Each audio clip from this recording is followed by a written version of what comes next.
Okay, so your kid is going to ask you why you got divorced, but there are good ways to respond to that question, and there are not so good ways to respond to that question.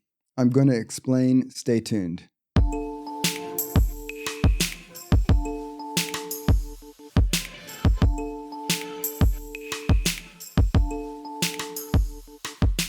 Welcome to Wellness with John. I'm John Peters, and these are resources to help you thrive. So this video is a part of a series that I'm doing on co-parenting after separation. If you want to go back and start at the beginning and watch all the videos in the series, I'll put a link in the description. And if you watch through this video, at the end of the video, the playlist that includes all of the videos in this sequence will pop up at the end so you can easily access it there. So why am I talking about this? Because I'm a therapist. I've been in practice for 27 years, and I have specialized in part in my practice in working with parents after separation on how to cope with divorce, how to help their kids cope with divorce, and how to co-parent effectively after separation. And over the years, I've worked with literally thousands of parents as a co-parent coach, as a therapist, and also as an educator. I taught the state-mandated course 250 times live to thousands of parents, and I have written 2 books on the topic as well. So over the years, I've worked with quite a lot of parents in a lot of ways, and I wanted to make this series to share some of the things that I've learned that I think are very helpful for you if you're going through a separation, or if you're already separated and you're co-parenting after separation. So in this video, I'm going to talk about the question. The question is, why did you two get divorced?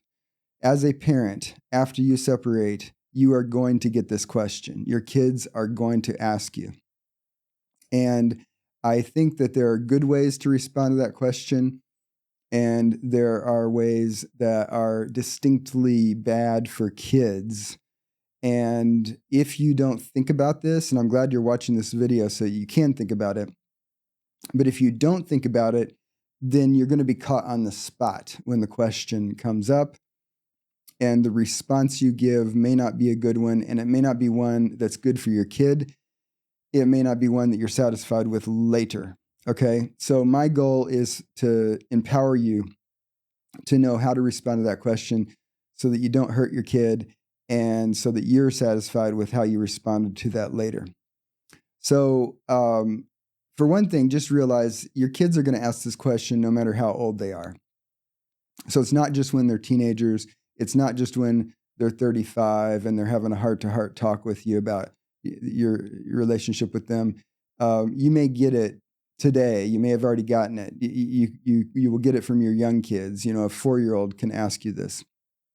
So you do need to think about the fact that your kid, it has some confusion about why you're getting divorced. And even if they've seen things go on in your family that, you know, they can tie logically to why you're separating, they're still likely to ask you. And so here's the thing. The worst way to respond to this, okay, is to just open your mouth in an unfiltered way and blurt out the truth, okay? If you watched the last video I published, and you definitely should, I talk about clean language. And that content in that video does pertain to some degree on how to respond well to this question. If you haven't watched that video, I'll put a link up here right now. Definitely watch that. Go watch that and then come back and watch this one. But the worst way to answer that question is to say your truth, because the reality is your truth is something your kids shouldn't hear for multiple reasons.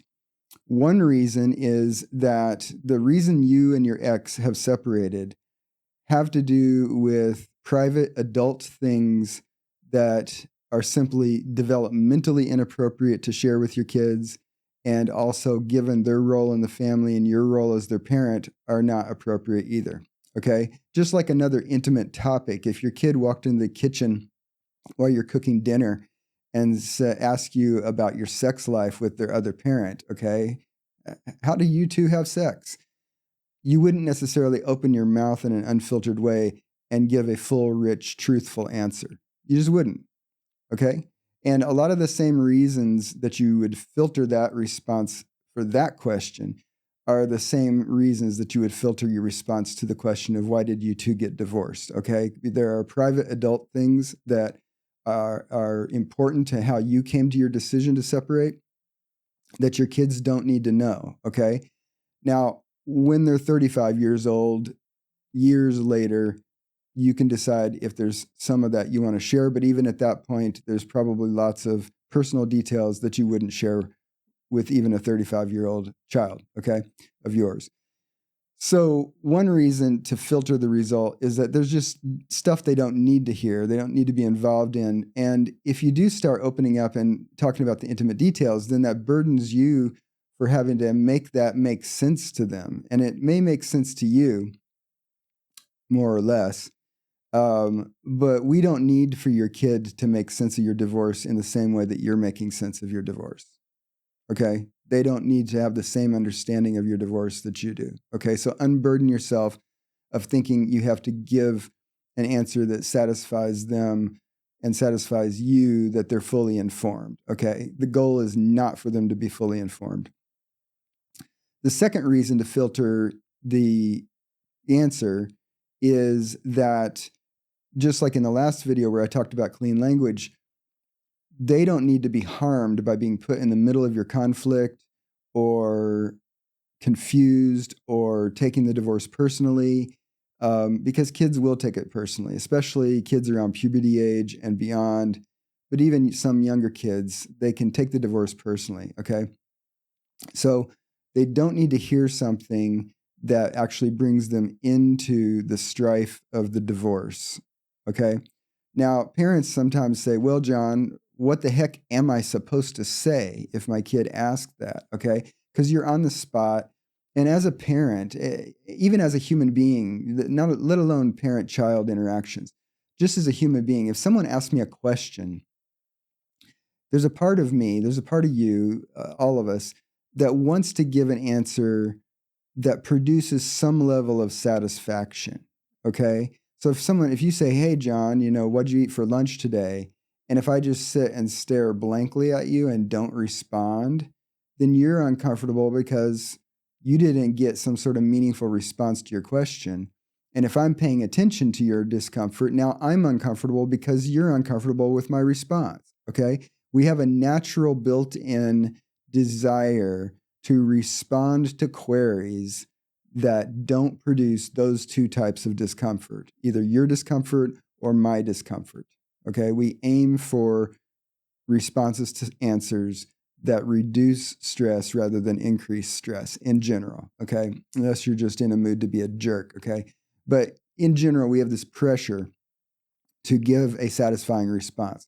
So not only do you have maybe the inclination to be unfiltered and say, why did we get divorced? Well, because your mom had an affair and she cheated on me and that's why, okay? Or whatever it is. Your dad, gambled all our money away and we can't even afford to be married anymore, or whatever it is. Your negative truth doesn't need to come out that way. And so, you feel like, well, what would I say? Because that is the truth, right? If you can't think of something that's neutral or positive to say, the best advice is keep your mouth shut, okay? Just like if your kid walked into the kitchen while you're cooking dinner and says, hey, let's talk about sex. And you're like, what? Wait, let me finish dinner. Tonight we can sit down and talk about that later, okay? So it's okay to just not respond. But again, part of what you're fighting against is your own inner inclination to give some sort of response that then reduces the likelihood that they're going to keep asking you or that they're unsettled about the response. But listen to me. This is the key point, okay? Listen very closely to this bit of this video. If you give the correct response, in my opinion, the right type of response to your kid when they ask you why you got divorced, they are going to be unsatisfied. You must accept that the correct response to that question will leave them unsatisfied, which means you're a little uncomfortable because you didn't give a satisfying, finalizing answer that then stops the question. Okay? You need to remember that. If you're behaving right, then your kid is not going to be satisfied, and they'll probably come back and ask you again. Okay? Because they're not satisfied and they're going to keep asking.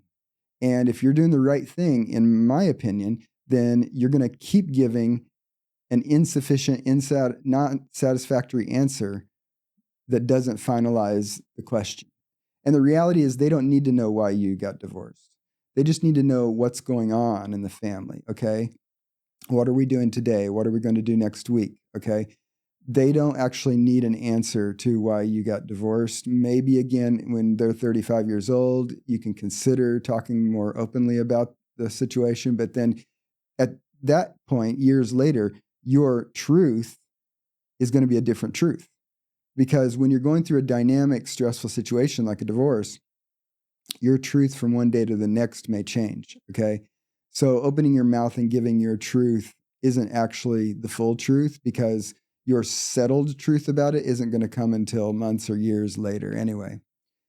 So, kids persist with this, and it is a thing that you really have to prepare yourself for, not only in terms of giving the right answer, but sticking with your policy of not giving the wrong answer. My daughter, in my case, my daughter, her mom and I divorced when she was 5 years old, okay? The last time I remember her asking me why we got divorced, she was 16 years old. 11 years after we separated, she still occasionally was asking the question, why did you two get divorced? She eventually just gave up on trying to figure that out. She probably just figured out her own story about how to explain it in her own head. But the fact that she asked that question 11 years after we divorced, actually, to me, is evidence that both her mom and I were giving the right type of answer to the question, okay? If our main goal is to stop her from being confused about that and stop asking us, we would have just said the truth the first time she asked, right? But that would not have been good for her, and thus it's not good for us, right? So the takeaway for this video is, be prepared. Your kid is going to ask this question if they haven't started asking already.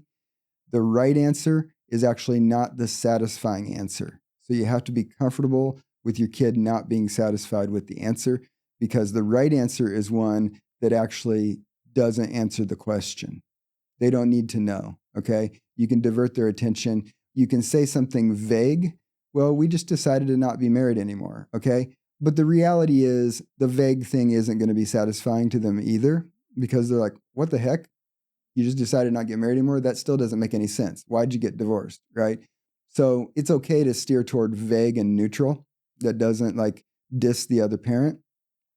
But just realize even that kind of response isn't going to be satisfying, and they're going to keep asking you, right? So just be prepared. It's hard. Parenting is hard in general. Co-parenting after divorce is hard. But you can do this, right? So just keep your mouth shut if you can't think of anything good to say. And if you do say something, don't say something that is unfiltered, because you need to be highly filtered when you're talking to your kids and interacting with your kids after separation, because there's just a lot of crap going on in your head and a lot of stress. And some of it you can't avoid for them. But there's a lot that you can do to actually not lay an undue extra burden of stress on your kids. Watch the video before this if you want more examples of how to do that. So thanks for joining me in this video today. The playlist is going to pop up here in a second, and you can go back and watch the videos that you haven't yet seen in this sequence. And if you have yet to subscribe to the channel, please subscribe, and please like this video if you like it, and feel free to share it wherever you want to share it. Thanks.